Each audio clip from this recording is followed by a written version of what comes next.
नमस्कार दोस्तों, मैं अंकुर उपाध्याय स्वागत करता हूं आप सभी का आपके अपने YouTube channel share market analysis में। यहां पे आप सभी के साथ बात करूंगा आईटीसी के स्टॉक के बारे में। देखिए, आईटीसी एक ऐसा स्टॉक रहा है जिसने बीते 1-1.5 साल में निवेशकों की वेल्थ बनाई है, चाहे किसी भी भाव से खरीदा हो। कंटिन्यू अपर हायर हाइज लगते चले गए इस स्टॉक में, हाई लेवल ही देखने को मिले आप सभी को।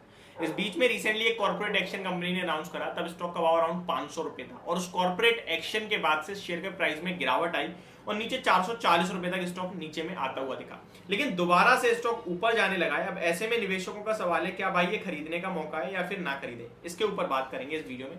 शुरू करते हैं बिना किसी देरी के। सबसे पहले आईटीसी की बात की जाए तो 2 साल पहले इस स्टॉक का भाव 200 रुपए का था और अगर आप 5 साल पहले की बात करें तो लगभग 300 रुपए का था। और आप देख, मतलब 200 रुपए पे इस स्टॉक ने निवेशकों का बहुत पेशेंस टेस्ट करा। जिसने पेशेंस रखा, होल्ड करा 2-3 साल, उसका पैसा बना फाइनली, और जिसने बेच दिया, पेशेंस नहीं रखा, उसका पैसा नहीं बना।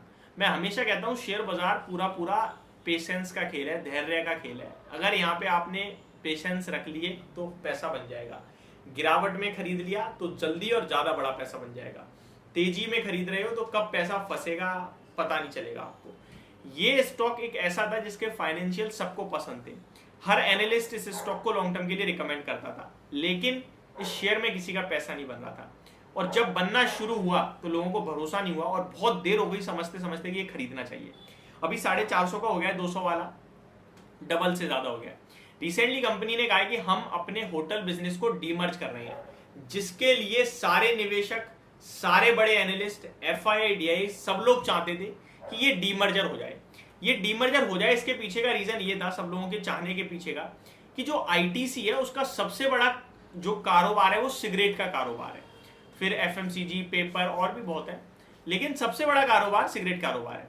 होटल बिजनेस जो इनका है उसमें जो उसका जो रेवेन्यू कंट्रीब्यूशन होता है, फॉर एग्जांपल आईटीसी ने एक क्वार्टर में 100 करोड़ रुपए की सेल करी है, उसमें से केवल होटल बिजनेस से 5% किया गया, यानी 5 करोड़ रुपए। अब कंपनी का मान के चलो प्रॉफिट हुआ है 100 करोड़ का। अभी ये सेल को भूल जाओ, सेल का एग्जांपल इतना ही था कि 5% का कंट्रीब्यूशन है, यानी कि 5 करोड़ का। बाकी सारे बिजनेस ने 95 करोड़ दिए। अब समझते हैं क्यों इसे डीमर्ज करना चाहते थे। मान के चलो आईटीसी ने 100 करोड़ का प्रॉफिट करा है, अब उसे केपेक्स करना है तो होटल बिजनेस को देना पड़ेगा 20 करोड़ रुपए, क्योंकि 20% पैसा चला जाता था केपेक्स में। यानी कि आईटीसी के लिए पास होटल बिजनेस से आ तो एक बहुत छोटा अमाउंट रहा था, 3 से 5%, लेकिन जाता 20% था। इसलिए सब लोग चाहते थे यार उसे डीमर्ज करो, तो डीमर्ज कर दिया। लेकिन उसके बाद शेयर का प्राइस क्यों गिरा? वो इसलिए गिरा क्योंकि उन्होंने क्रिस्टल क्लियर डीमर्जर नहीं करा, पूरी तरीके से नहीं करा। आईटीसी ने कहा हम अभी भी 40% समथिंग स्टेक ओन करेंगे होटल बिजनेस में। निवेशकों को ये चीज पसंद नहीं आई तो सवाल उठे। इन्वेस्टर मीटिंग में जब इस तरीके के सवाल आए तो आईटीसी की तरफ से आंसर जो आता है वो ये था कि अगर हम इसे पूरी तरीके से डीमर्ज कर देंगे तो आईटीसी के जो होटल्स हैं उनकी खुद की क्या वैल्यू है। जब तक वो ब्रांड आईटीसी का रहेगा ही नहीं तो फिर उन होटल का कारोबार ही खत्म हो सकता है। तो हमारा नाम उन होटल्स के साथ जुड़ा रहेगा, इसलिए हम 40% स्टेक ओन कर रहे हैं। ये पूरी कहानी निकल के आई। यहाँ पे लोगों ने कहा ठीक है भैया, लेकिन स्टॉक का प्राइस उसके बाद अभी तक दोबारा से फ्रेश हाइस पे नहीं पहुंचता हुआ दिखा है। अब ऐसे में क्या करें क्या ना करें? देखिए, शेयर की बात की जाए तो अब ये स्टॉक एक रेंज प्ले करने लगा है, साइडवेज हो गया है, कंसोलिडेशन भी हो सकता है, यहाँ से फ्रेश राउंड ऑफ तेजी बन सकती है और फिर फ्रेश राउंड ऑफ सेलिंग भी आ सकती है। ऐसे में मैं आपके साथ शेयर करूंगा लेवल्स ऐसे जो काम आए। पहला लेवल है सपोर्ट। देखिए, अभी तो आपको लेना है, सिंपल, खरीदने के लिए सोचना है, बेचने के लिए नहीं सोचना। अच्छा व्यू बनाइए।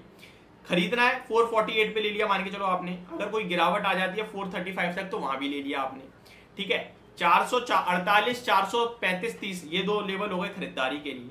आपका जो सपोर्ट है वो 420 रुपए का है, 420 रुपीज का आपका एसएल बनेगा और उसके पहले तक 430 रुपए तक आपको खरीदारी करनी है, यानी 450 से 430 के बीच में मेरी बाइंग रेंज है।